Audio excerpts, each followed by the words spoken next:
Okay, amen. Alam niyo, ang Panginoon ay mabuti at validate kasi yung ministry din natin dito, no? Yung si Marjorie, yung marami pa rin dito talaga ang nangangailangan ng mabuting balita. Walang aksidente sa Panginoon. Yung pagdating ninyo rito ay may plano ang Diyos. Kung bakit ka ngayon ay narito at naririnig mo ang katuruan na ito ay dahil niloob ng Diyos. Niloob ng Diyos. At tayo po ay lagi natin tatandaan, no? Tayo po ay kabilang na sa Panginoon. At yun siguro ang pinakamalaking magandang nangyari, no, sa bawat isa sa atin. At kung tayo man ay nakaranas ng mga ibang mga pagsubok, kung tayo man ay pinagsama ng Diyos at pinaghuhiwalay ng dalat, patuloy po tayong kumapit na ang Diyos natin na buhay ay kayang gumawa ng himala kahit sa mga ganitong sitwasyon. Amen ba? Patuloy po tayo, no? Ito po kasi yung nais ng Diyos sa atin. Makabilang tayo doon sa where we belong. Sabi niya, kabilang ako dito. Kaya nga ho siya universal. Kaya siya yung pag-ibig ng Diyos ay encompassing. No? Talagang napakalawak po na pag-ibig ng Diyos. At kung makikita natin yon, mas maunawaan natin bakit kailangan pa ho tayo patuloy na umabot sa mga tao, patuloy tayong manalangin, manampalataya, at maglingkod sa Diyos. Ano pa yung ginawa ni Jesus? Sabi dito, and in this one body to reconcile both of them to God through the cross. Alam niyo po, kahit mismo ang mga Hudyo, kahit sila na yung pinangakuan ng tao, pinangakuan ng Diyos na tao, makikita pa rin natin dito sa verse 16, na kahit sila, kailangan nilang ma-reconcile back to God. Ang ibig sabihin yun, lahat ng tao na, sabi ng salita ng Diyos, lahat ay nagkasala, walang matuwid, wala ni isa. Lahat tayo nagkasala. Kaya nga yung mga Hudyo, hindi pa pwedeng magmalaki rin na sila'y pinili ng Diyos dahil na tayo man, na mga hindi Hudyo, tayo rin ay pinili ng Diyos para maligtas sa pamamagitan ni Jesus. Yan po. No? Para ano raw? Para tayo ay ma-reconcile sa Diyos sa pamamagitan ng cross. Hindi sa pamamagitan dahil tayo ay Hudyo nang ipinanganak, hindi dahil tayo ay napakabait, hindi dahil tayo ay napaka-cute, hindi dahil sa tayo ay nakakaawa o dahil tayo ay napakagaling. Hindi yung sa mga bagay na dahil sa ginawa ni Jesus sa cross. Dahil sa ginawa ni Jesus sa cross. Anong tinanggal niya? Yung hostility. Wala na, hindi na tayo pagalit ng Diyos. Kaya nga yung kinanta natin kanina, appropriate yun Tayo ay friend of God na. Kasi pag wala na hostility, friend ka na. Diba? Okay. At ano yung binigay sa atin? Kapayapaan. Sino ho? Yung mga malayo. Sino yung mga malayo? Hentil. Sino yung mga malapit? Hudyo. Silang dalawa ay may kapayapaan na sa pamamagitan ng ginawa ni Jesus Christ sa cross. No? Kaya huwag ko kayong magnasa na maging Hudyo. Merong ibang tao gusto maging Hudyo Hindi mo kailangan. Ang kailangan mo ay si Jesus. Oo. Merong iba pati yung mga New Moon Festival, lahat ng festival dahil nandun sa Old Testament ay gustong isagawa. Wala mo na po tayo doon. No? Narito na tayo sa Bagong Testament at sa Bagong Testamento, hindi na issue kung ano ang lahi mo. Hindi na issue kung ano ang gender mo. Ang issue na lamang ay ang cross at faith. Nananampalataya ka ba doon sa ginawa ni Jesus sa cross?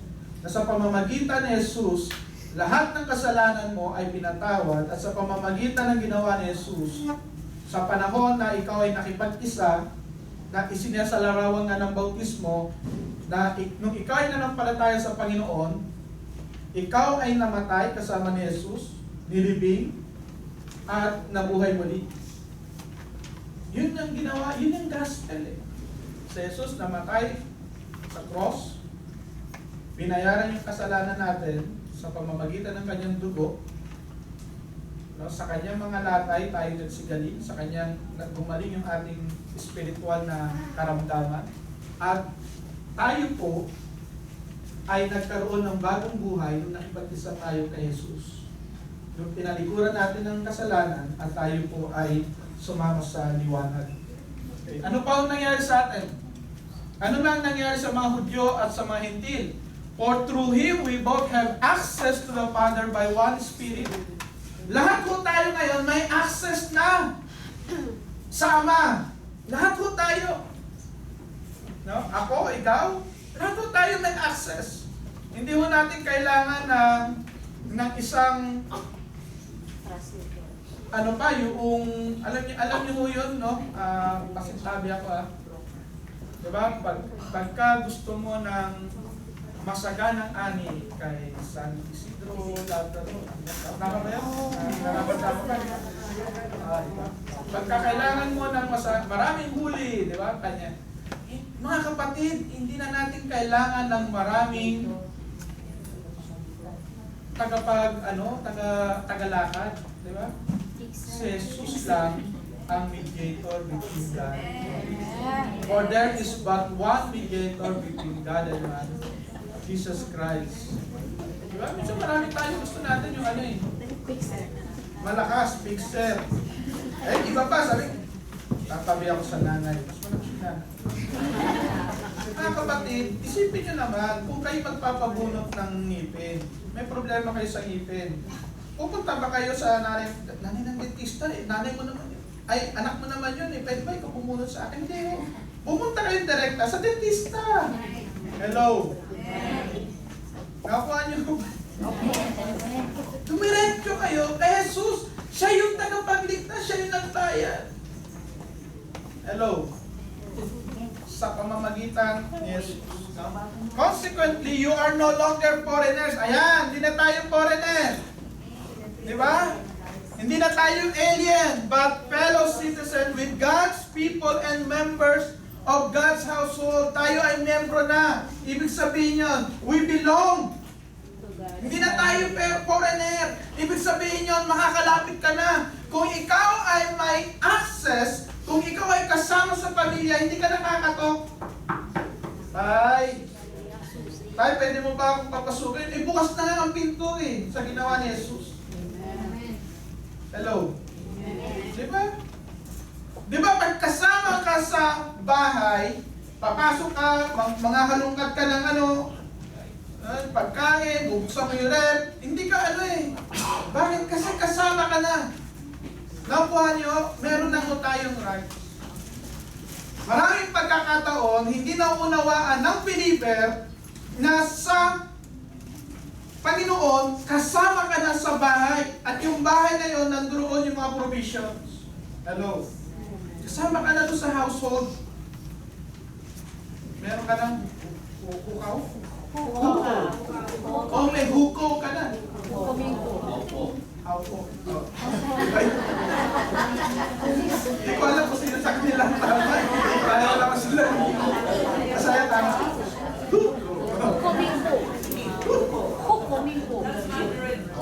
Mandarin. Mandarin yung taige. Parehong tama. Pareho lang tama. Anyway, kasama ka na ron. Hindi ka na ibang tao. Amen ba ron? Hindi ka na others. Hello? Hindi ka na others. You belong. At dahil you belong, hindi mo na kailangan ng padrino. Diba? Diba ang ginagawa ng meron akong padrino para dito. May padrino ako para dito. Pag uulan, may padrino ako. Pag umaraw, may padrino ako. Hindi mo kailangan ng padrino kung kasama ka sa household. Kung kasama ka sa pamilya, hindi mo kailangan yun. Nakuha natin. No sense tinanggap ka, kasama ka sa pamilya, ba't mo kailangan pa ng ano? Ng padrino? Kasama ka na eh. Hello? Amen. Kasama ka na. Makakadiretso ka na sa Ama. Di ba? Direct hire ka na yun. Maganda. Direct hire. Direct hire. Di ba? Okay. Now, members of God's household. Kasama tayo sa pamilya. No? Kapamilya ka na, kapuso ka pa. Saan ka pa? No? Kapatid. Yan. Kapatid ka na eh. Kaya ikaw ay kapamilya. At kasama ka sa household, ikaw ay kapuso. Yan. At saan ka napunta yun? Okay, panguli. Tingnan natin. Ano raw sabi ron? Jews. Ang mga Jews daw at Gentile daw ay ano raw? Built on the foundation of the apostles and prophets with Christ Jesus himself as the chief cornerstone. Mga kapatid, kaya nga ho tayo kahit yung ating pangangaral at pag-aaral ay laging nakabase sa salita ng Diyos, hindi sa tradisyon. Nakabase tayo doon sa mga isinulat ng mga propeta, ng mga apostol. Ang ganda ng Bible ko. May ginto, bago. Tagalog pa, ang Biblia. Magandang balita. Nangihigit lang ako.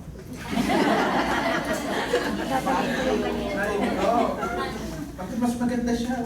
Mas maganda siya kaysa sa kinaganon? Yung parang pinopoke mo, di ba? Mas maganda siya. Pagkapapay, mas maganda eh, di ba? Oo, ganun no? Minsan nga mas mabilis ka pang maghanap ng verses eh, sa papel kaysa sa pinopoke mo, di ba? Ano raw? In Him the whole building is joined together and rises to become a holy temple in the Lord. Dito na naman, may kita na naman natin, no? Bilang kasama doon sa pangkabuuan ng Diyos, tayo po ay pinagsasama-sama. Kaya nga ho, hindi ka lalago kung ikaw ay hiwalay. Ano sabi ron? Being built, joined together. Join together. Kaya kailangan ikaw ay naka-join. Yan. Tingnan niyo ho yung building. Tingnan niyo ho yung hollow blocks na yan, di ba? Walang hollow block na nariyan ngayon, sa isang linggo pupunta doon sa ano siya. Sa isang linggo pupunta na naman doon sa likod. Yun ang ibig sabihin bakit tayo kailangan ng local church. Hello. Amen. Bakit ho? Kasi hindi ka lalago. At hindi ka mabibuild. Oo, gaganon ka. Narito ka ngayon, narito ka bukas, narito saan. Wala akong hello.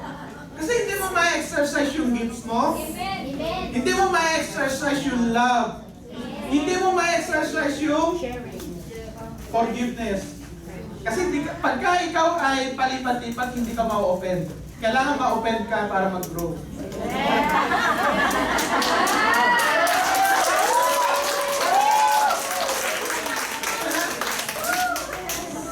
Di ba sabi sa Bible, forgive one another. Pag hindi ka na-open, hindi ka magpo-forgive eh. At ma-open ka lamang pag may mga kasama kang regular. Kasi magkikis-kisan kayo eh. And that is part of the growth. Amen. Paano mo ma-exercise yung love kung palipat-lipat ka? Di ba? Walang relasyon, mapa-asawa o mapa-kapatid, ang hindi nagkaroon ng tampuhan. Hello? Natural yun. Ma-open ka sa kapatid mo nga, na-open ka eh. Sa asawa mo nga, na-open ka. Minsan nga sa mukha mo, na-open ka. Pero kung ka naman, ano ba ito? Tawibig kami ng kita tayo. Bakit na-open ka eh? Wala na yung natural looks. Kaya ngayon, nag-i-improve ka, di ba? Kasi nakikita mo yung itsura mo eh. Dahil yung Word of God ay mirror. Akala nyo, ang layo, no? Yung Word of God mirror eh. Makikita mo nga yung sarili mo, ay, di ba pala, natatampo pa rin pala ako. Di ba? Ma-open pa rin. So yun, nakikita mo yung Word of God. Ngayon na nagkakaroon ng pagpapatawaran. Malinaw yun sa Bible eh, magpatawaran kayo sa isa't isa. Bakit isimulat yun? Kasi nga, pag tayo magkakasama, magkakaroon ng kiskisan. Pero hindi ibig sabihin yun, hindi na kayo magkapatid. Hello? Hello. Hindi lang ibig sabihin yun ay forget na kayo forever. Ibig sabihin yun, that's part of growing up. Yung part of maturity. Nagmamature tayo, minamature tayo ng Panginoon. Amen? Di ba? Tingnan mo yung mag-asawa. Di ba? Ay, hindi pala. Ako pala, nakikita ko yun eh. Kasi minsan may kinakaunseling ako eh. Nag-away, tapos may ilang buwan, buntis. Akala ko galit kayo. Ay, sa Pilipinas yun, sa Pilipinas. Yung pala mas sweet. Kasi pagkatapos ng away, mas sweet pa. Magkakaroon ka na lang, di ba? Ano? Bakit to? Kasi join together. Ano tayo? Join together. Amen ba ron? We are joined together.